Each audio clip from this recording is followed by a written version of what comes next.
Bonjour. Alors aujourd'hui, nous allons parler des changements qui sont prévus pour l'avenir. De nouvelles technologies vont nous libérer de nombreuses contraintes. Nous disposerons alors de temps pour développer notre créativité, découvrir qui nous sommes et mettre en œuvre le partage.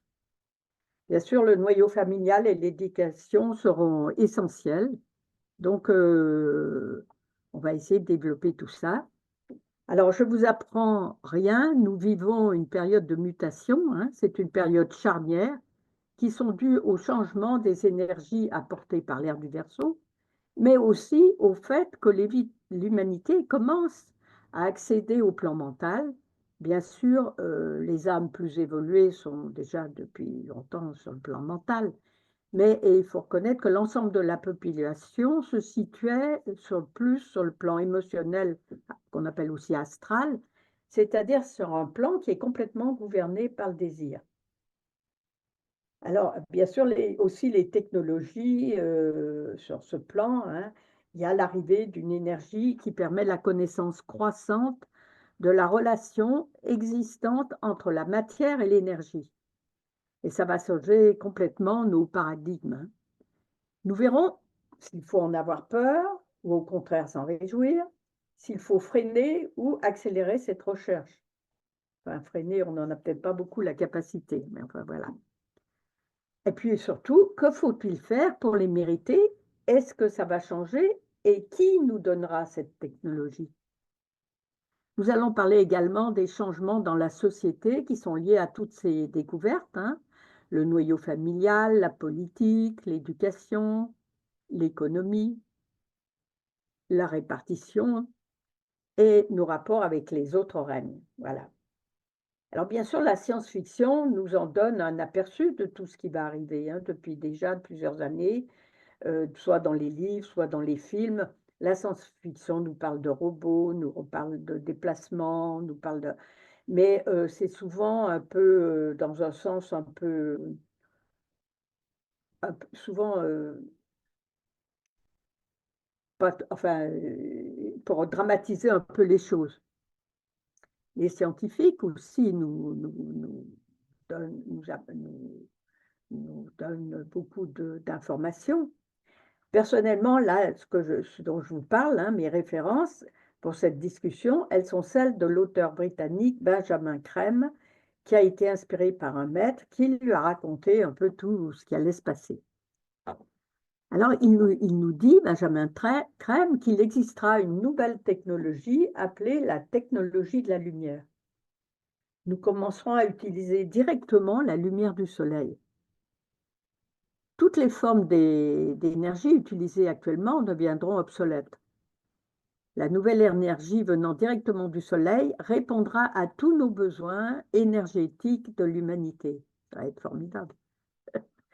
Elle ne pourra bien sûr être accaparée par certains individus ou certains groupes.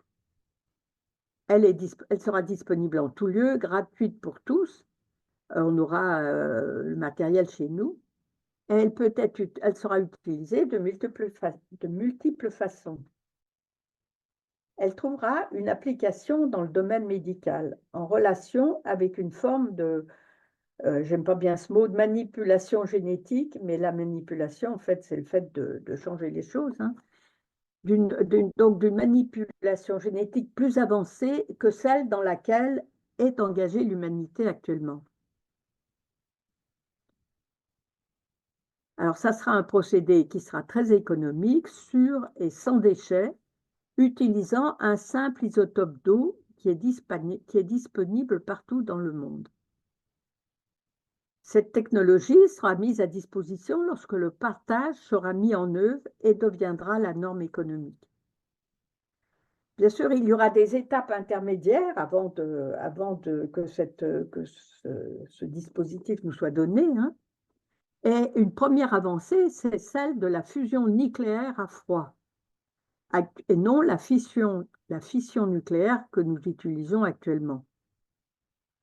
Nous produisons de l'énergie par la fission nucléaire qui est très néfaste car elle pollue par ses déchets, mais aussi elle perturbe l'homme sur le plan éthérique. comme nous n'avons pas encore fait la découverte du plan éthérique, on ne s'en rend pas compte, enfin les scientifiques nient ce problème, mais c'est une réalité. Il faut quand même remarquer que cette fusion nucléaire, elle avance à grands pas, hein. Dans un article du journal The Guardian, excusez l'accent, qui a été relayé en octobre 2024 dans la revue Partage International, hein, on parle de l'avancée très prometteuse dans le domaine de la fusion nucléaire, qui sera très puissante, propre, pouvant aussi contribuer à nettoyer l'héritage toxique des réacteurs à fission nucléaire. Je vous invite à lire cet article du mois précédent. Alors, les maîtres ne cessent d'inspirer l'homme, aidés aussi par les frères de l'espace. Alors, vous m'allez me dire, mais qu'est-ce que c'est que ces frères de l'espace? Il faut quand même bien s'imaginer que la Terre, elle vit dans un système, hein, elle n'est pas toute seule, et elle a une influence quand elle fait des, des, des- des explosions nucléaires ou quand elle va et qu'elle met ses déchets dans le ciel, et puis tout ce qu'on fait qui ne soit pas correct, a une influence sur le système cosmique, hein, tout ce qui nous entoure. Et donc, chaque planète est habitée par des hommes. Alors, on les voit ou on ne les voit pas parce ils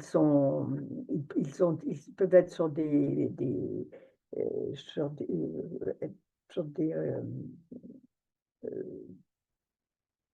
je ne trouve pas le mot, sur des vibrations, disons, plus légères.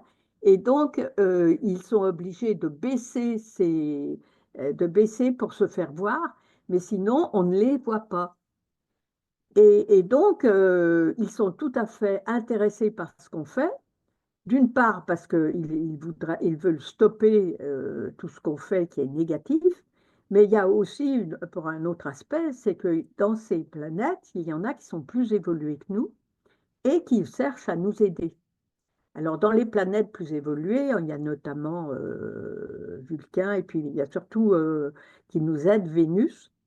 Il y a des planètes moins évoluées, comme Pluton, et puis, il y a des planètes qui sont à égalité avec nous, par exemple Mars, mais qui ont fait moins d'erreurs, hein, et donc qui sont beaucoup plus avancés que nous sur le plan scientifique. Et donc, ces entités, hein, aident d'une façon subtile à la progression de toutes nos découvertes scientifiques. Dans l'avenir, on découvrira des énergies plus élevées qui seront concentrées grâce à des appareils adaptés. Des organes entiers seront recréés et au lieu de subir une transplantation du cœur, du foie ou des reins, on ira simplement pour quelques heures dans une clinique et grâce à cette nouvelle technique de manipulation génétique, alliée à la technologie de la lumière, un nouvel organe sera créé directement dans votre cœur. Et cela sans qu'il soit nécessaire de pratiquer une opération. Alors, je ne sais pas combien de fois cela arrivera, peut-être 2 ou 3 fois dans notre vie, hein. Il y aura aussi des nouveaux moyens de transport. Ils nous donneront l'impression de nous déplacer sans bouger. Il n'y aura ni bruit, ni vibration, si bien que nous pourrons entreprendre de longs voyages sans la moindre fatigue. Alors, on le voit déjà, hein, quand le TGV est arrivé, ça a été quand même déjà une révolution par rapport aux vieilles locomotives. Donc, vous voyez, on est en permanence en train d'évoluer. Alors, est-ce que ces moyens c'est un transport magnétique? Alors, Benjamin Crème répondait qu'il ne savait pas vraiment quelle serait la méthode utilisée, mais cela se produira dans un avenir relativement proche. Il y aura même une époque plus tardive, hein, qui viendra aussi, où l'humanité, simplement par le pouvoir de la pensée, pourra, comme les maîtres le font actuellement, se déplacer n'importe où dans le monde. Ainsi, si vous allez en Australie, vous penserez que vous êtes en Australie et vous y serez et vous reviendrez de la même façon. Alors, est-ce que pour avoir ces technologies, il faut, entre guillemets, les mériter? Eh bien oui, il y a beaucoup à faire. Nous devons devenir des êtres humains dignes de ce nom et reconnaître que nous formons une unité, que nous sommes tous des frères et des sœurs, faisant partie de la même humanité, et que par conséquent, la nourriture, les matières premières, l'énergie, toutes les connaissances scientifiques, la technologie, l'éducation, les soins médicaux, ils appartiennent tous et doivent être, ils appartiennent à tous, hein, et ils doivent être redistribués de manière plus équitable dans le monde. Ainsi, l'unité et la fraternité humaine s'inscriront dans la réalité des faits. Et nous aurons alors créé des conditions justes qui nous rendront dignes de bénéficier de ces technologies. Alors se pose la question des manipulations génétiques qui n'auront rien à voir avec certaines un peu dangereuses pratiquées à l'heure actuelle. En effet, on peut dire que les scientifiques effectuent aujourd'hui des recherches sur le mécanisme des forces et ils ne savent pas où ces forces mènent. Ils jouent un peu aux apprentis sorciers. Ils font des pas de géants dans dans la mauvaise direction. Alors, entre autres, par exemple, il y a créer des bébés en utilisant une thérapie génique et donner à des femmes qui ne peuvent normalement pas avoir d'enfants, faire des bébés éprouvettes, particulièrement quand ils viennent de donneurs inconnus et souvent arbitrairement sélectionnés. C'est à notre avis fort déraisonnable. Pourquoi? Parce que nous venons en incarnation en groupe. Par exemple, un père devient un fils, un cousin une fille, une mère devient une tante, et ça maintes et maintes fois. Et en introduisant par manipulation génétique des gènes d'un autre groupe, on n'a pas de relation karmique avec, et ça bouleverse la loi de cause à effet, qui est la base fondamentale de notre évolution. Et cela rend difficile la tâche des seigneurs du karma, vous savez, ces seigneurs du karma qui sont les maîtres chargés de gérer cela. Alors, s'ils persistent dans leur manipulation génétique, si les scientifiques utilisent leurs connaissances pour, entre parenthèses, jouer à Dieu, c'est dangereux et cela peut se retourner contre eux. Vous savez que bon, c'est la loi du karma. Si on fait des choses qui ne vont pas, ça nous revient. On prétend même, enfin ça s'est eu fait dans l'histoire de l'humanité, hein, de mélanger, d'essayer de mélanger le règne humain et le règne animal, ce qui a fait ce qu'on appelle les centaures. Vous savez, le Sagittaire, il est représenté mi-homme, mi-bête, il y a eu la sirène, il y a eu enfin des tas d'expériences comme ça, hein, et qui sont absolument dramatiques. Donc, il est bon de se rappeler la phrase édifiante, science sans conscience n'est qu'en ruine de l'âme. Et moi, cette phrase, je la connaissais, mais je ne me rappelais plus qu'il avait dite. Et j'ai recherché, et à mon grand étonnement, c'est Rabelais qui a écrit ça déjà en 1553. Voilà. Alors, ces manipulations génétiques, pour ne pas nous mettre en porte-à-faux avec les lois qui régissent notre évolution, elles seront basées sur la compréhension des lois de la vie et leur respect. On ne jouera pas, comme je vous le disais, aux apprentis sorciers à des fins égoïstes et de pouvoir ou de domination, mais elles serviront uniquement pour le bien commun de l'humanité. Parce que quand les savants essayent de mélanger l'animal et l'humain, c'est pour en faire un sous-homme qui va être utilisé. Donc c'est vraiment très pernicieux, très pervers, hein. Ça, donc c'est à éviter.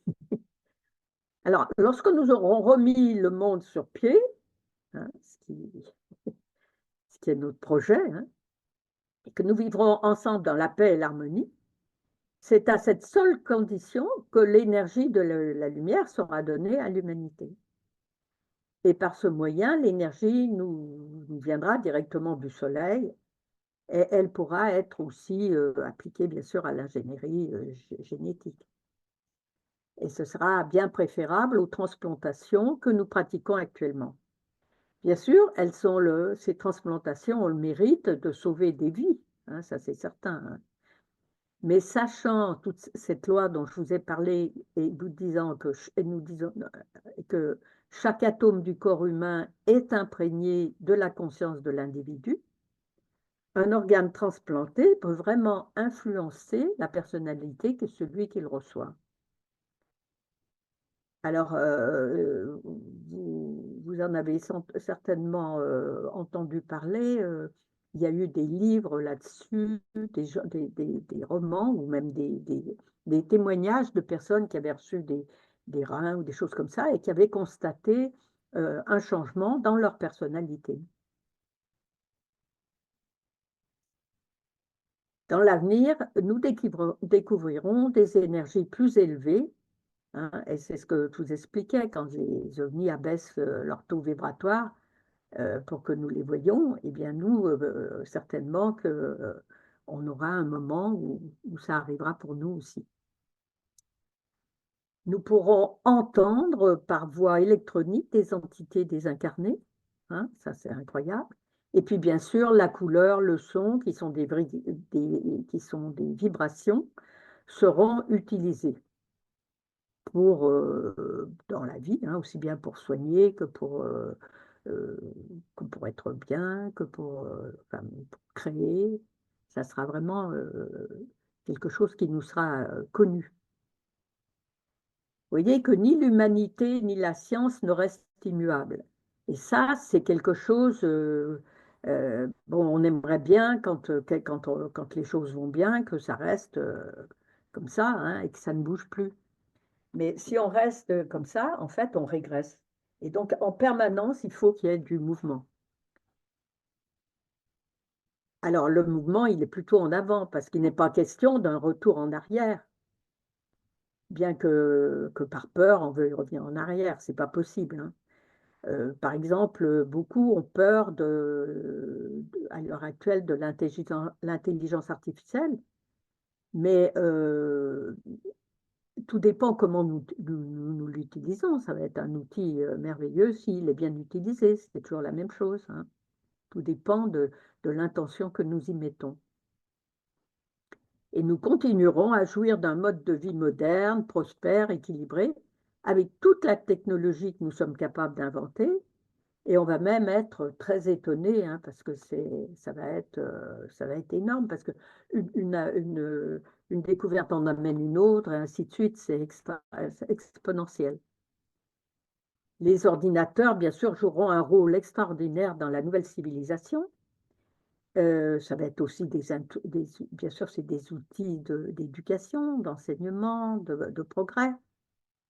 De nos jours, des millions de personnes, bon, maintenant, travaillent dans des usines pour produire d'énormes quantités de marchandises. Beaucoup trop de. Et dans l'avenir, grâce au développement du mental humain, qui se manifeste de plus en plus, nous créerons l'ordinateur par excellence qui sera sensible à la pensée humaine. Les scientifiques ont déjà commencé à l'imaginer. Et c'est vrai que hier, je suis tombée, comme par hasard, sur une émission sur France Culture qui parlait de recherche pour faire fonctionner les ordinateurs grâce à la mécanique quantique et que ça démultiplierait la puissance des ordinateurs. De tels ordinateurs répondront de façon si parfaite qu'ils seront programmés pour fabriquer tous les objets d'usage quotidien. Et cela libérera l'humanité qui disposera ainsi de beaucoup de temps pour le loisir et surtout pourra se lancer dans l'exploration de sa propre nature, hein, sa nature physique et spirituelle, et sa créativité. Les robots actuels, ce sont en comparaison de l'incroyable sophistication des ordinateurs que euh, euh, rien du tout, quoi. Enfin, voilà. Enfin, je me trompe, les ordinateurs actuels, ce ne sont rien du tout par rapport aux robots futurs, parce qu'ils seront programmés par la pensée pour créer d'une façon identique à la nôtre. Alors, à ça, ça va s'ajouter aussi la découverte du plan éthérique qu'on appelle matière noire, hein, qui permettra pour les scientifiques de grandes avancées. Alors, que devons-nous faire pour en arriver là? Tout d'abord, nous devons apprendre à vivre en paix au niveau mondial. Alors, ça paraît logique, en plein de sagesse. Il faudra que la notion de guerre ait totalement disparu de la pensée de la psyché humaine.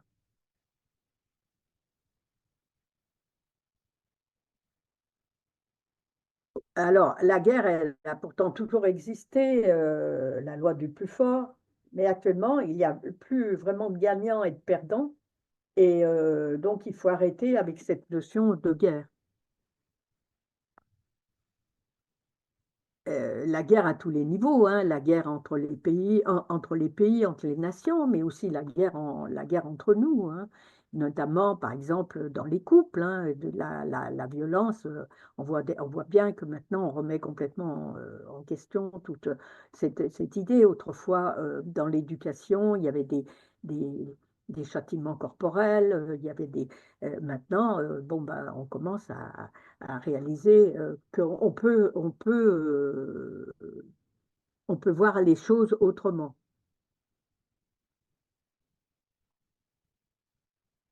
Et puis, nous devons totalement intégrer les notions d'interdépendance, d'unité, de justice, donc de relations justes pour vivre ensemble dans un esprit de fraternité universelle.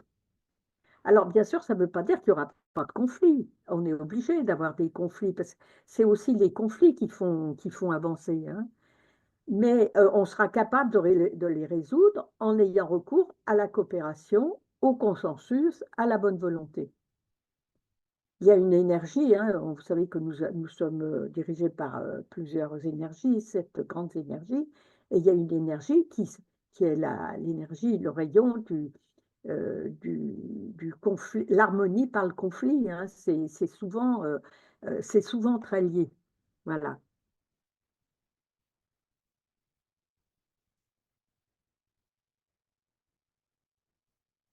Alors, le fait d'être en situation de limitation et d'adversité, ça stimule, et dans le but de créer la tension nécessaire qui mènera au progrès recherché, parce qu'il saurait y avoir de progrès sans tension. C'est parce que nous évoluons et devenons conscients de notre identité spirituelle que nous serons capables de réaliser ces objectifs.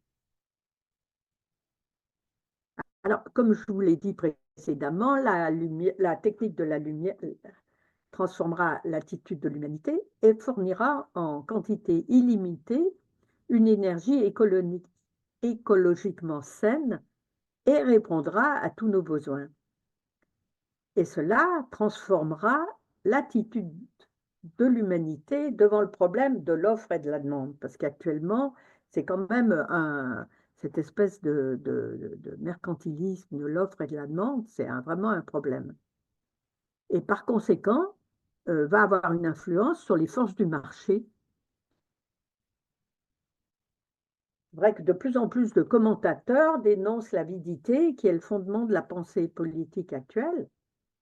L'avidité actuelle est une aberration. Elle sera bientôt remplacée par la coopération. Enfin, pour les doigts.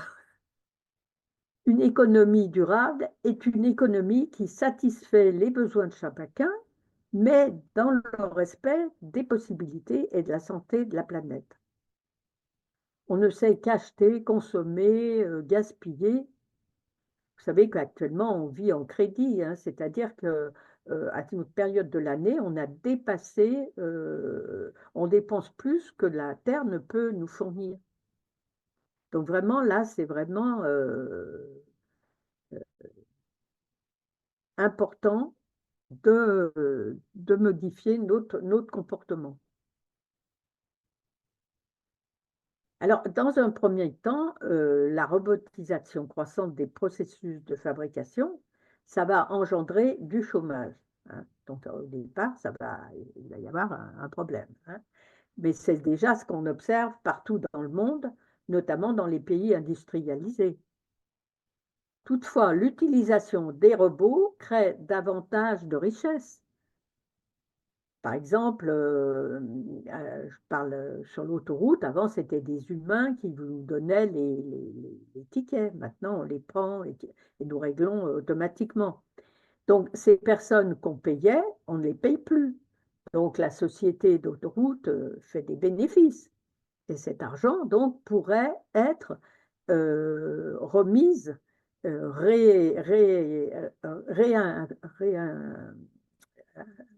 ne retrouve pas le mot, enfin réinsérer pour tout le monde.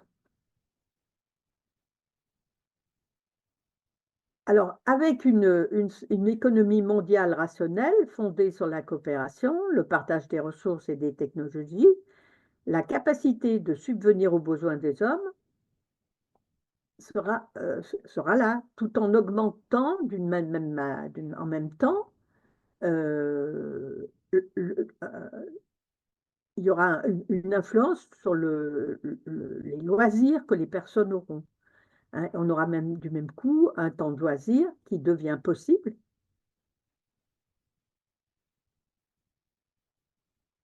grâce à toutes ces technologies et grâce à ces progrès qu'on va faire. Alors, le gaspillage des ressources englouties aujourd'hui dans des armements et les pratiques concurrentielles cesseront, cessera. Voilà. Une économie rationnelle et durable, fondée sur le nécessaire, deviendra la norme et les loisirs en seront le corollaire naturel. Voilà, je bafouille.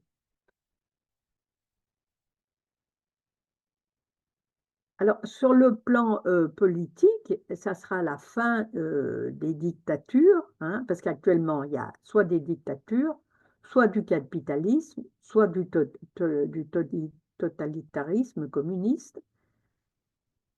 Et ce qui est, ce qui va arriver, ça sera une démocratie sociale. Alors, il y aura un peu de libéralisme et beaucoup de socialisme. Parce que si vous voulez, le capitalisme, le libéralisme, c'était ça développait l'idée de liberté. Chacun est libre d'entreprendre, chacun est libre de faire. En face, il y avait le communisme, c'était on partage. Mais ce libéralisme s'est transformé en capitalisme, c'est-à-dire avec euh, de l'argent, toujours de l'argent, voilà. Et puis le communisme est devenu un totalitarisme. Mais ces deux notions ne doivent pas s'opposer. On peut bien avoir un système où on a à la fois de la liberté et à la fois le partage. Donc, dans cette démocratie sociale, il y aura tout ce qui est du domaine privé, ça sera sur un modèle libéral, et tout ce qui est du domaine collectif, c'est-à-dire l'eau, toutes les énergies, le transport, l'enseignement, les soins, la gestion de la ville, enfin, tout ce qui concerne le collectif, sera basé sur des notions plus socialistes. Voilà. Et puis, ce qui va être beaucoup développé, c'est l'initiative individuelle et l'esprit d'entreprise. C'est-à-dire comme on va développer en plus, on aura du temps, du loisir pour développer notre créativité, on va pouvoir avoir accès à cette notion de créer des choses, d'avoir des idées, et de les faire et de les entreprendre et essayer de ne pas être comme des moutons qui suivent, voilà. Sur le plan, ça c'est sur le plan politique, hein, plus, c'est sur le plan, mais ça touche l'économie. il y aura au niveau de l'argent, et l'argent va disparaître, hein, et ça va être plutôt un troc complètement sophistiqué. Euh, Ce qui est prévu, c'est que ça va être un peu sous l'égide de l'ONU au départ, hein, c'est de comptabiliser tout ce que les États, oui, les pays ont en trop, en plus, hein, qu'ils n'utilisent pas, et tout ce qu'ils ont en moins. Et par un système de troc très sophistiqué, on va pouvoir essayer d'équilibrer pour que chacun ait de quoi vivre correctement. Voilà.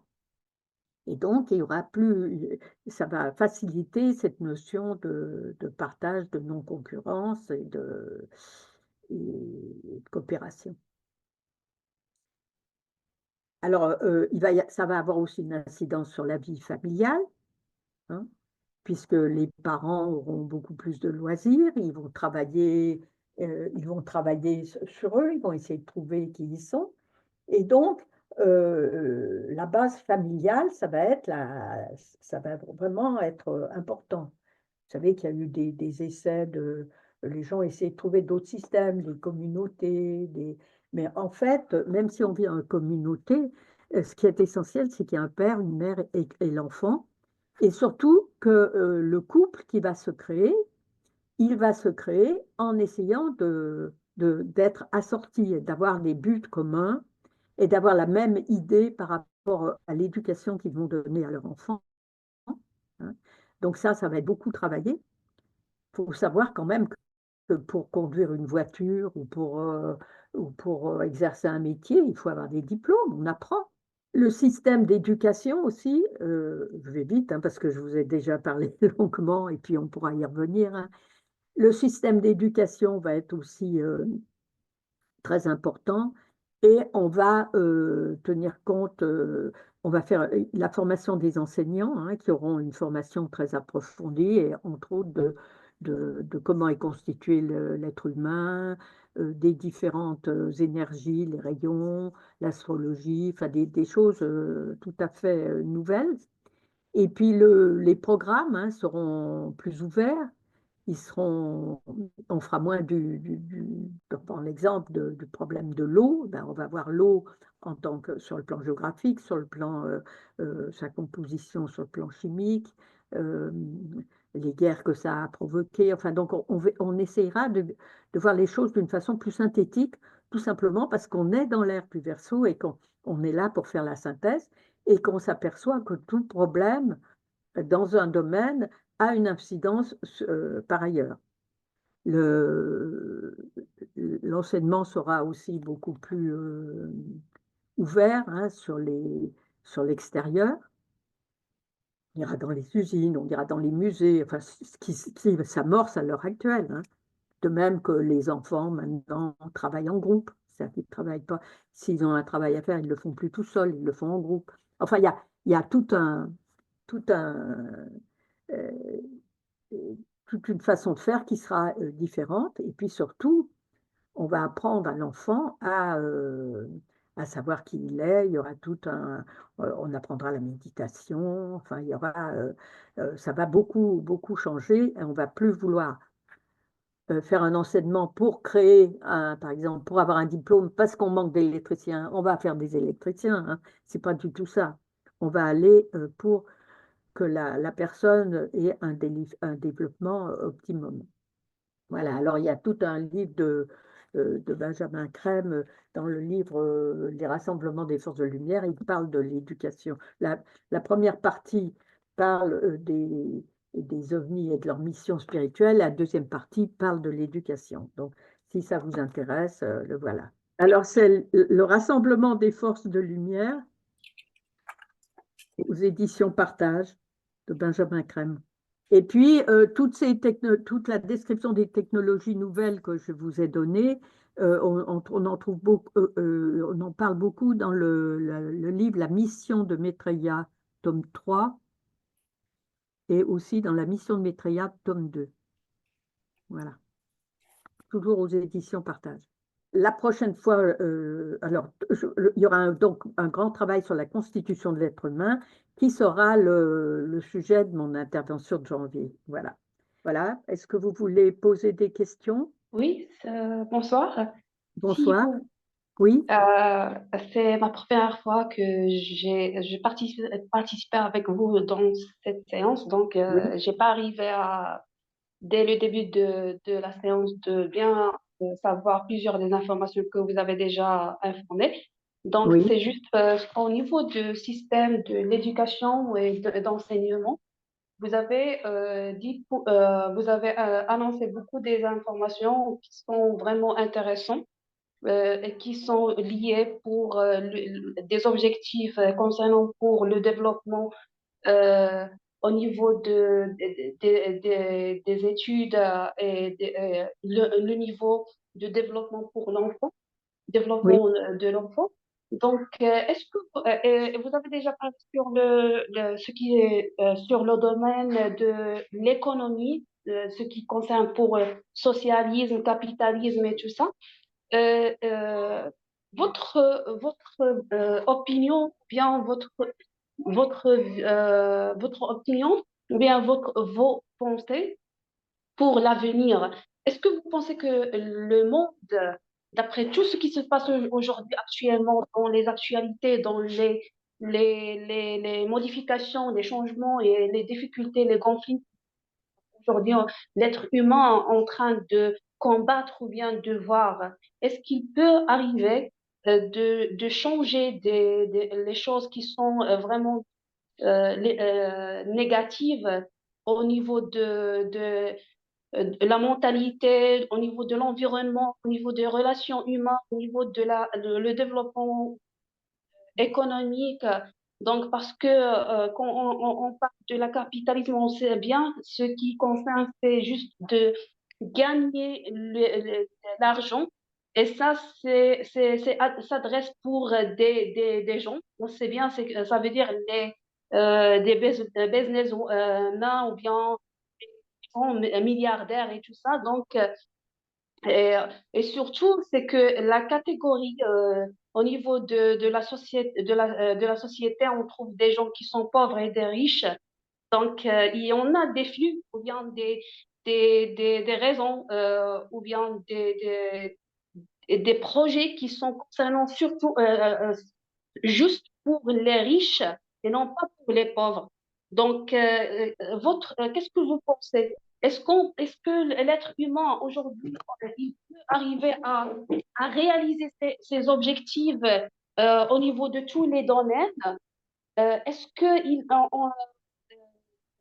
l'orientation ou bien le climat aujourd'hui ou la Terre ou bien notre planète dans le chemin des peuples ou bien des pays, il peut arriver un jour à l'avenir de modifier les choses et de vivre en paix, dans la paix et tout ça, dans un climat sain et tout ça.